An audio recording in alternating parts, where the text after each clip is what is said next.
जय माता दी। दोस्तों, स्वागत है आपका अपने YouTube चैनल पर। नवरात्रि भारत के प्रमुख त्योहारों में से एक है, जिसे देवी दुर्गा के 9 रूपों की आराधना और उपवास के रूप में मनाया जाता है। इस दौरान लोग विशेष प्रकार का भोजन करते हैं और कुछ खाद्य पदार्थों का त्याग करते हैं। नवरात्रि के दौरान खान पान में शुद्धता और सादगी का विशेष महत्व होता है। आइए जानें कि नवरात्रि में क्या खाएं और क्या ना खाएं। नवरात्रि उपवास के दौरान विशेष प्रकार के खाद्य पदार्थों का सेवन किया जाता है, जो शरीर को शुद्ध और स्वस्थ रखने में मदद करते हैं। यहाँ उन खाद्य पदार्थों की सूची दी गई है जो उपवास के समय खाए जाते हैं। नंबर 1 पर है साबूदाना।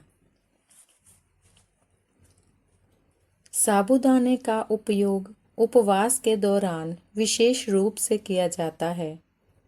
साबूदाना खिचड़ी, वड़ा या पापड़ बनाकर खाया जाता है। यह ऊर्जा से भरपूर होता है और इसे आसानी से पचाया जा सकता है। नंबर 2 पर है कट्टू और सिंघाड़े का आटा। नवरात्रि में गेहूं या मैदे का सेवन नहीं किया जाता। इसके स्थान पर कुट्टू का आटा या सिंघाड़े का आटा इस्तेमाल किया जाता है। इससे पूरी, पराठा, रोटी या हलवा बनाकर खाया जाता है। कुट्टू और सिंघाड़ा पौष्टिकता से भरपूर होते हैं और उपवास के लिए बहुत ही उपयुक्त माने जाते हैं। नंबर 3 पर है मखाना। मखाना भी उपवास में बहुत लोकप्रिय है। इसे रोस्ट करके या घी में भूनकर सेवन किया जा सकता है। मखाने में प्रोटीन और फाइबर होता है, जो पेट को भरा हुआ रखता है और ऊर्जा प्रदान करता है। नंबर 4 पर है आलू। आलू का उपयोग कई प्रकार से किया जा सकता है। इसे उबालकर, तला हुआ या पराठे में इस्तेमाल करके खाया जा सकता है। उपवास के दौरान आलू से बनी सब्जी या टिक्की भी खाई जाती है। नंबर 5 पर है फल और सूखे मेवे। नवरात्रि में फल और सूखे मेवे का विशेष स्थान है। उपवास के समय सेब, केला, अंगूर, अनार, पपीता आदि फलों का सेवन करना चाहिए। इसके अलावा बादाम, काजू, अखरोट, किशमिश आदि सूखे मेवे भी शरीर को ऊर्जा प्रदान करते हैं। नंबर 6 पर है सामक के चावल। सामक या व्रत के चावल का उपयोग उपवास के समय चावल के विकल्प के रूप में किया जाता है। इससे खिचड़ी या खीर बनाकर खाई जा सकती है। यह हल्का होता है और इसे पचाना भी बहुत आसान होता है। नंबर 7 पर है दही और दूध। दूध, दही और पनीर जैसे डेयरी उत्पाद उपवास के दौरान ऊर्जा बनाए रखने के लिए फायदेमंद होते हैं। दही का सेवन पाचन तंत्र को मजबूत बनाता है और शरीर को शीतलता प्रदान करता है। नंबर 8 पर है शकरकंद। शकरकंद भी उपवास के दौरान ऊर्जा का अच्छा स्रोत है। इसे उबालकर या तलकर खाया जा सकता है। शकरकंद सेहत के लिए फायदेमंद होता है और शरीर को आवश्यक ऊर्जा प्रदान करता है। नंबर 9 पर है सेंधा नमक। साधारण नमक के स्थान पर उपवास के दौरान सेंधा नमक का ही प्रयोग किया जाता है। यह शुद्ध होता है और आयुर्वेद में इसे स्वस्थ और पाचन तंत्र के लिए फायदेमंद माना गया है। नंबर 10 पर है घी और मूंगफली का तेल। उपवास में घी या मूंगफली के तेल का उपयोग किया जा सकता है। यह प्राकृतिक और शुद्ध होते हैं, जो उपवास के दौरान शरीर के लिए फायदेमंद होते हैं। नंबर 11 पर है दूध से बनी हुई मिठाइयाँ। नवरात्रि के उपवास में दूध से बनी मिठाइयों का सेवन किया जा सकता है। मखाना खीर, साबूदाना खीर या दूध से बने हलवे का आनंद लिया जा सकता है। आगे है हरी सब्जियां। उपवास के दौरान लौकी, पालक, अरबी जैसी हल्की सब्जियों का सेवन किया जा सकता है। इन्हें कम मसालों के साथ तैयार करके खाया जा सकता है।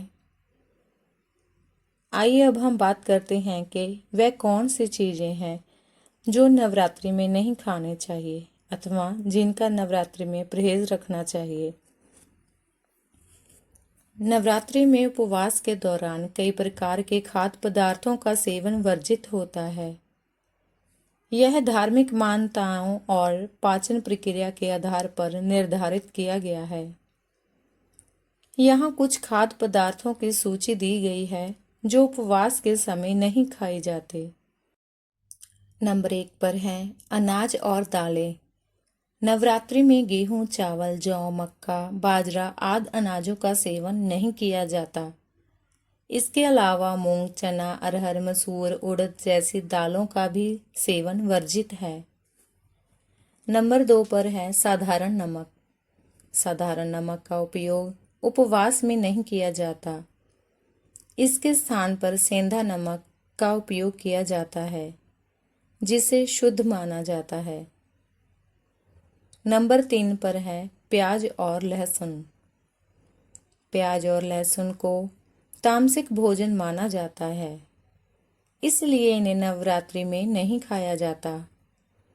धार्मिक दृष्टिकोण से उपवास के दौरान सात्विक भोजन का सेवन करने का महत्व है। नंबर 4 पर है मसाले। उपवास के दौरान हल्दी, मिर्च पाउडर, गरम मसाला, हींग आदि सामान्य मसालों का उपयोग वर्जित होता है।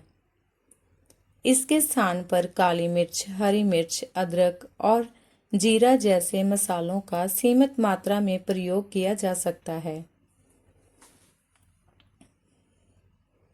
नंबर 5 पर है पैकेट और प्रोसेस्ड फूड।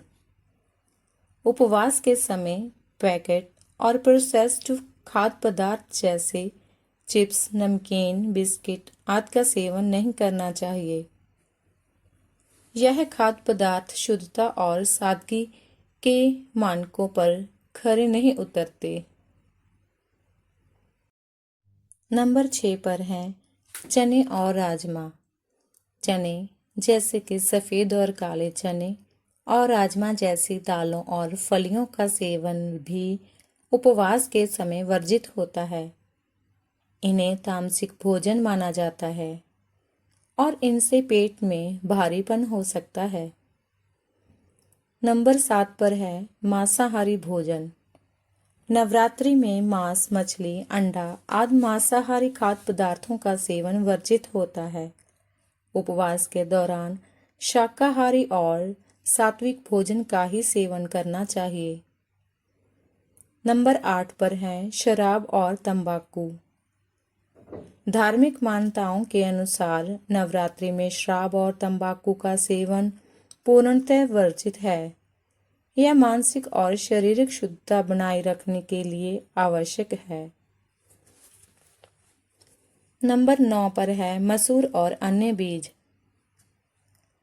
मसूर दाल और अन्य बीजों का सेवन भी वर्जित होता है। उपवास में केवल साबूदाना, सामक और सिंघाड़ों का आटा ही सेवन किया जाता है। नंबर 10 पर है चाय और कॉफ़ी। कुछ लोग उपवास के दौरान चाय और कॉफ़ी का सेवन करते हैं, लेकिन कई धार्मिक दृष्टिकोण से इन्हें भी उपवास के दौरान ना लेने की सलाह दी जाती है। इसके स्थान पर आप दूध, छाछ या फलों का रस ले सकते हैं। नवरात्रि के उपवास का महत्व। नवरात्रि का उपवास न केवल धार्मिक दृष्टिकोण से महत्वपूर्ण होता है, बल्कि इसका स्वास्थ्य पर भी सकारात्मक प्रभाव पड़ता है। उपवास के दौरान हल्का और पौष्टिक भोजन करने से शरीर को डिटॉक्स होने का मौका मिलता है। यह पाचन तंत्र को आराम देता है और शरीर में ऊर्जा का स्तर बनाए रखता है। इसके साथ ही उपवास करने से मानसिक शांति और सकारात्मकता की अनुभूति होती है, जो नवरात्रि के आध्यात्मिक उद्देश्य के अनुरूप है। नवरात्रि के दौरान भोजन के टिप्स। पर्याप्त पानी पिएं। उपवास के दौरान शरीर को हाइड्रेट रखना बेहद जरूरी है। ऐसे में पर्याप्त मात्रा में पानी पिएं। नारियल पानी या फिर आप फलों का रस भी पी सकते हैं। भोजन का संयम रखें। उपवास के दौरान ज़्यादा खाने से परहेज करें। संतुलित मात्रा में भोजन करें ताकि पाचन तंत्र पर दबाव न पड़े। फाइबर युक्त भोजन लें। साबूदाना, मखाना और फल जैसे फाइबर युक्त खाद्य पदार्थों का सेवन करें ताकि पेट भरा रहे और भूख न लगे। शुद्धता का ध्यान रखें। उपवास के दौरान खाने की शुद्धता का विशेष ध्यान रखें। केवल शुद्ध घी, सेंधा नमक और ताजे फल या सब्जियां का ही सेवन करें। दोस्तों, अगर आपको हमारी ये वीडियो अच्छी लगे तो चैनल को सब्सक्राइब करें, वीडियो को लाइक करें और अपने मित्रों और रिश्तेदारों को शेयर करना ना भूलें। ऐसे ही हम मिलते रहेंगे नए नए धार्मिक किस्से व कहानियाँ और कथाओं के साथ। तब तक के लिए जय माता दी।